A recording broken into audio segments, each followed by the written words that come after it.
Saka intelligence cluster kung gaano kalalim yung infiltration ng CPP, NPA, NDF.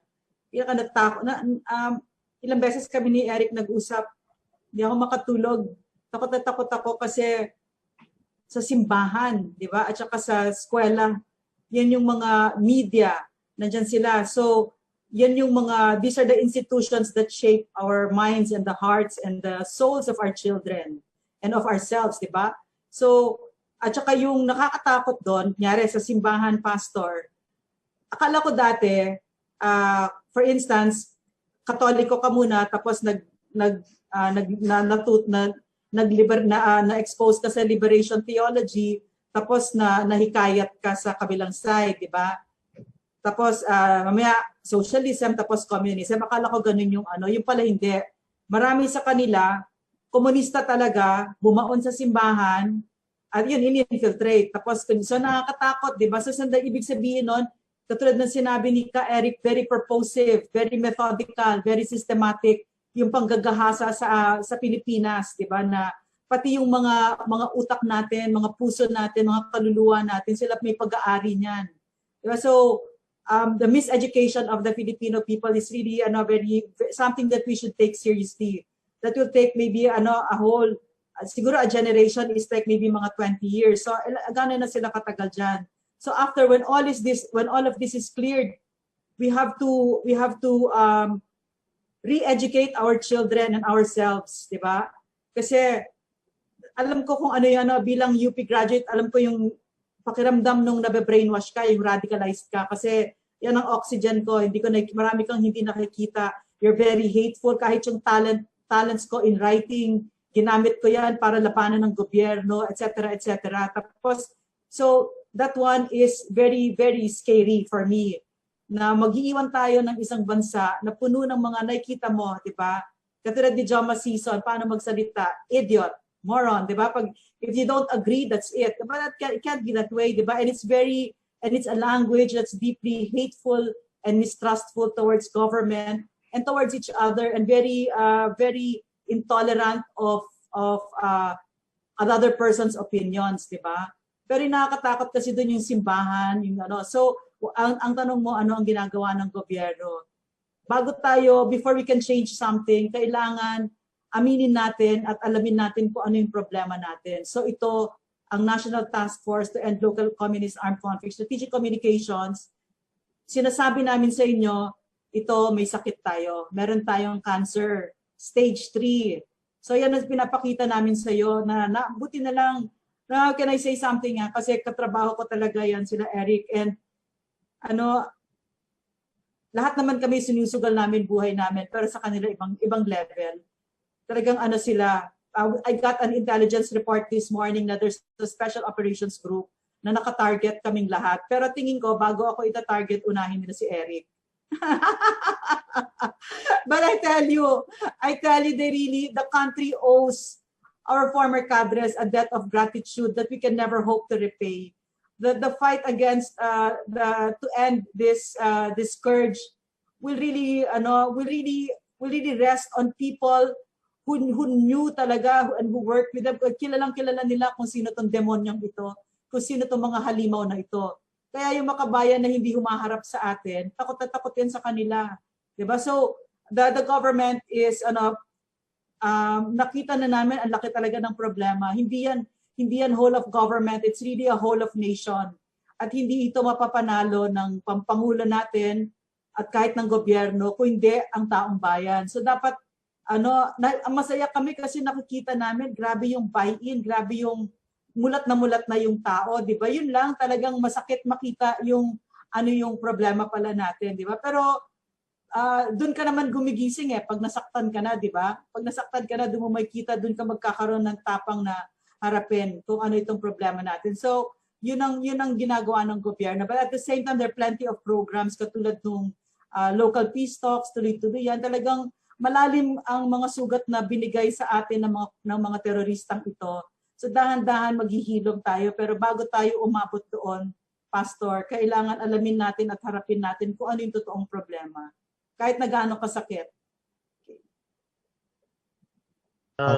Well said, Colonel Samudjo. 2 minutes rejoinder lang sa very good point ni Ma'am Lorraine at ni Sir Jay sa ating talakayan. Sir Jay, gusto ko lang pong emphasize, thank you for your very insightful discussion kanina. The recruitment and infiltration in the church sector or in the religious community is being done by the CPP through individual means, hindi institutional. They do not recruit the entire church. They recruit the influential leaders and the key positions ang tinatarget nilang influence. Particularly na mabilis ang kanilang operation at matagal na nilang ginagawa ito sa loob ng Iglesia Pilipina Independiente. That's number 1. IFI. Again, I will emphasize the infiltration and radicalization and recruitment among the church leaders and the groups ay ginagawa ng pamamaraang individual at hindi institutional. Number 2, United Church of Christ in the Philippines.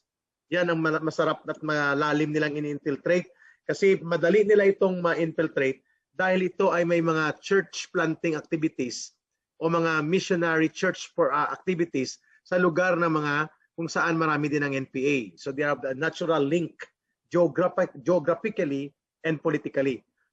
Number 3, yung Convention of Philippine Baptist Churches. Lahat ito ay sandigan ng National Council of Churches in the Philippines.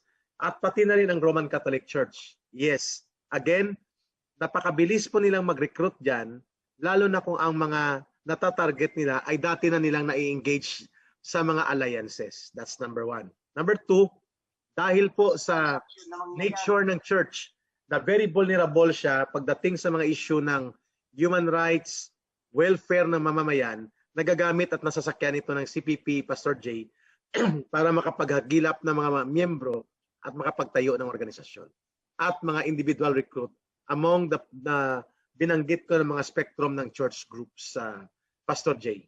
Thank you po. Okay. Okay na po, Pastor.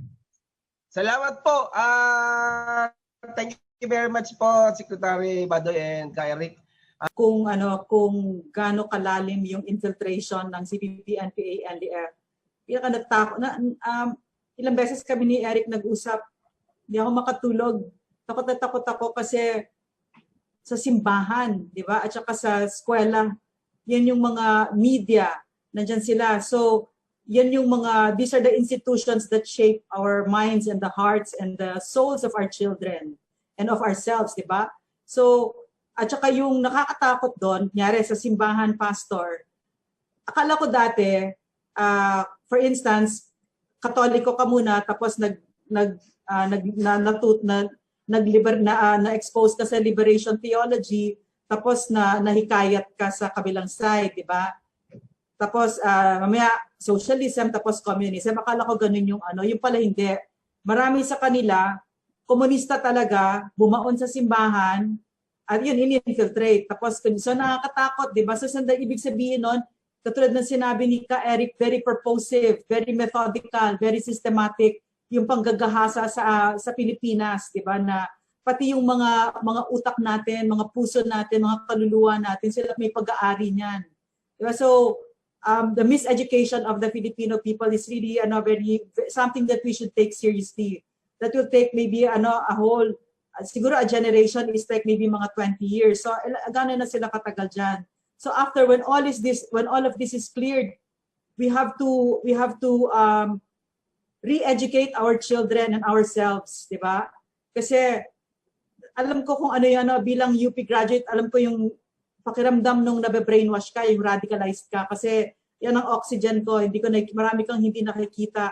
You're very hateful, kahit yung talents ko in writing, ginamit ko yan para labanan ng gobyerno, etc. etc. Tapos, so that one is very, very scary for me.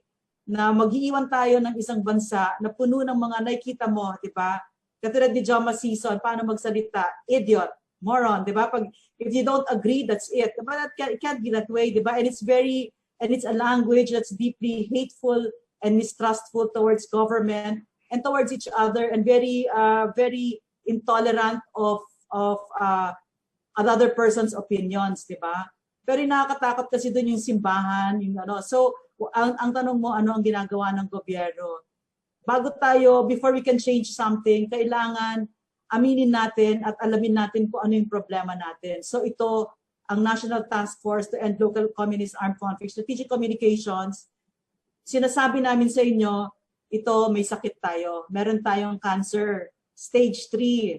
So yan ang pinapakita namin sa iyo na buti na lang, can I say something nga? Kasi katrabaho ko talaga yan sila Eric, and ano, lahat naman kami sinusugal namin buhay namin, pero sa kanila ibang level. Talagang ano sila, I got an intelligence report this morning na there's a special operations group na naka-target kaming lahat. Pero tingin ko, bago ako ita-target, unahin nila si Eric. But I tell you, the country owes our former cadres a debt of gratitude that we can never hope to repay. The fight against to end this scourge will really rest on people who knew talaga and who worked with them. Kilala nila kung sino tong demonyong ito, kung sino tong mga halimaw na ito. Kaya yung makabayan na hindi humaharap sa atin, takot na takot yan sa kanila. Diba? So the government is nakita na namin ang laki talaga ng problema. Hindi yan whole of government, it's really a whole of nation. At hindi ito mapapanalo ng Pangulo natin at kahit ng gobyerno, kung hindi ang taong bayan. So dapat, masaya kami kasi nakikita namin, grabe yung buy-in, grabe yung mulat na yung tao, di ba? Yun lang, talagang masakit makita yung problema pala natin, di ba? Pero doon ka naman gumigising pag nasaktan ka na, di ba? Pag nasaktan ka na, doon mo makikita, doon ka magkakaroon ng tapang na harapin kung ano itong problema natin. So, yun ang ginagawa ng gobyerno. But at the same time, there are plenty of programs katulad ng local peace talks, tuloy-tuloy yan. Talagang malalim ang mga sugat na binigay sa atin ng mga teroristang ito.